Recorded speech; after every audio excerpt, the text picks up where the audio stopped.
going on, Jerome's? TJ Hockenson is a top 3 tight end in the league, and he's not 3 when fully healthy. And last year, Hockenson was on pace for a 101,000 season, and he is one of the best tight ends in the game. Kwesi absolutely pulled off a heist in the trade with the Lions, getting him to be moved in division. And he is a very important part of the Vikings' triumvirate passing game moving forward. And it's just really unfortunate. It's really unfortunate that Hawkinson's amazing career season last year was cut short by JEROME Joseph, as well as it's going to be impacting his availability to start this season. Even though, now that Hawkinson's got more free time, like now he's like inventing things. Like he's basically Steve Jobs. I still have issues where, well, that goes without saying. But so the Vikings Entertainment Network, their in-house social team, has been phenomenal this year. But the schedule release, which is weird because Vikings last year's schedule release with the drones was amazing, and then now they just had, hey, who's around the building? Hockenson, you're limping around. Hey, be Steve Jobs, and then we'll just release the schedule. I mean, the schedule release is social media team's Super Bowl. I don't get it, man. Anyways, but long story longer, TJ Hockenson, he may miss some time this year, but fantasy football, of course, is creeping up. Right, the game within the game. And Hockenson, I feel like he's going to be contributing a lot more than people think. And Jacob Robinson over at The Athletic thinks so as well, listing him as a fantasy sleeper, TJ Hockenson.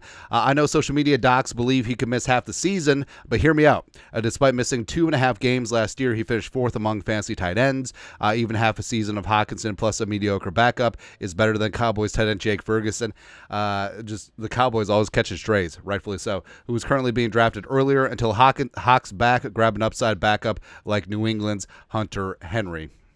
And you're looking at last year's fantasy stats, like even though Hockenson missed a couple of games at the end, even though week 18 doesn't really count, but Hockenson still clocked in with 219 fantasy points, right behind Travis Kelce, and ahead of guys like Kittle and Njoku, Trey McBride, who I think is going to be rising up, very precipitously, and also it's so funny. It's Kyle Pitts. I think Kyle Pitts may take a bump up, but would it be funny if like Kyle Pitts is even worse with Kirk Cousins?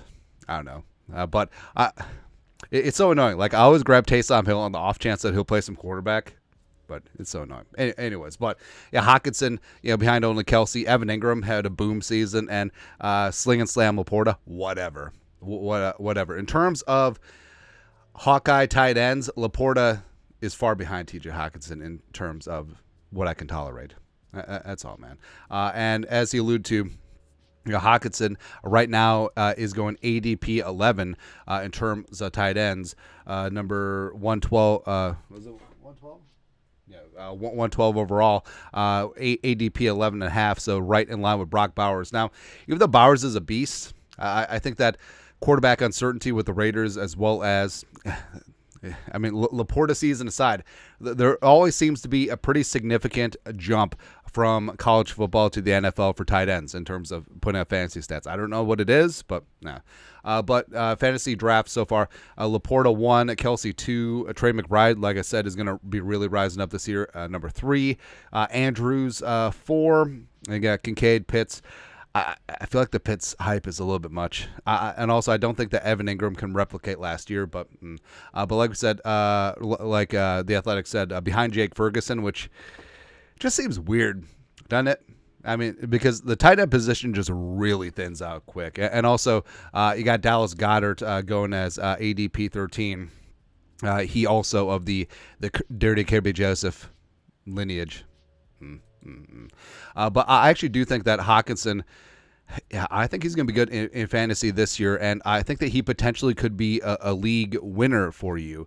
And yes, I mean, league winners, you always look at guys like Kyron Williams, guys that you draft late or even pick up off of waivers that all of a sudden like crush. But Hockenson is a guy who I think is going to bring a lot of value at a position which is a distinct competitive advantage later on in the season in crunch time and into the playoffs. So reasons why Hockenson will be solid in fantasy this year. So he's not going to return until he's 100%. And you can take that to the bank. And that's what Kevin O'Connell likes to do with Brian O'Neill, with Justin Jefferson. And I respect that about him, where you're not just going to trot out a guy who's like 70% unless it's literally a playoff game or the Super Bowl. Like, you're just not going to do that. So you don't have to worry about, hey, Hockenson is back week 4.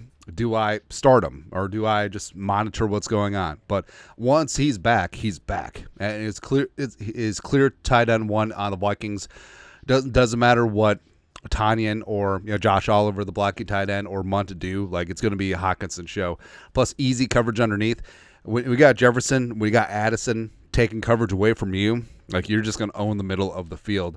Also, Kevin O'Connell's usage of the tight end position, Hockenson in the past, is makes you feel good about things. Also, with Darnold and McCarthy, likely going to be looking for that safety blanket underneath, which is going to be Hockenson over the middle. Plus the alleged Vikings game script. So everyone in their mind predicting the Vikings to be bad, so that means that they should be down. That means they should be in catch-up mode, and garbage time stats count the same as high leverage part of the game stats. So, yeah. Also, shallowness of the tight end position. It's kind of it's kind of rough. I mean, if you don't get one of the top guys, like, it gets really tough streaming. Now, what'll be glorious is, say you do pick up a guy like Trey McBride, and then you circle around, and then you get Hockenson in the later rounds, rounds 8, 9, 10. So you can IR Hockenson, if your team has an IR spot, and then all of a sudden, when McBride is cooking with Kyler this year, and also with Marvin Harrison Jr., all of a sudden Hockenson gets back.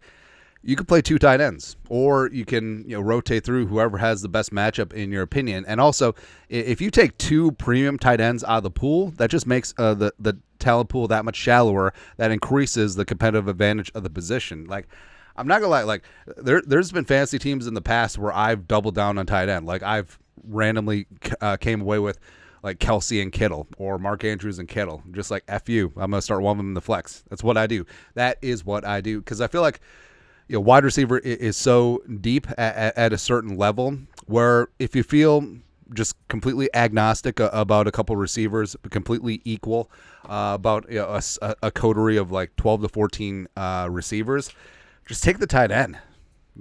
Just go that route, man. And then also the final 4 or 5 games indoors, so weeks 13 through 17. Again, if your fantasy league plays week 18, no. But in the thick THICC of the playoffs and end of the regular season, so weeks 13 through 17, you're going to be indoors against the Cardinals, Falcons, Bears, and Packers. Oh my! So that definitely helps out the passing game, and also Hockenson. Maybe he's got a little bit of ring rust to start the year when he gets back, but should be fully in the groove towards the end of the year. And also the chemistry with Darnold and or McCarthy will have synced up that much more. So I think Hockenson has a chance to be a legitimate league winner. And he's a guy that I would certainly take a chance on in fantasy. But your thoughts are thoughts. Hockenson, could be the fantasy sleeper this year. Let us know your thoughts and our thoughts in the comment section below. Subscribe for daily Vikings takes. Want to support the work? Put a little something in the Venmo. But next time, Skull Production Value.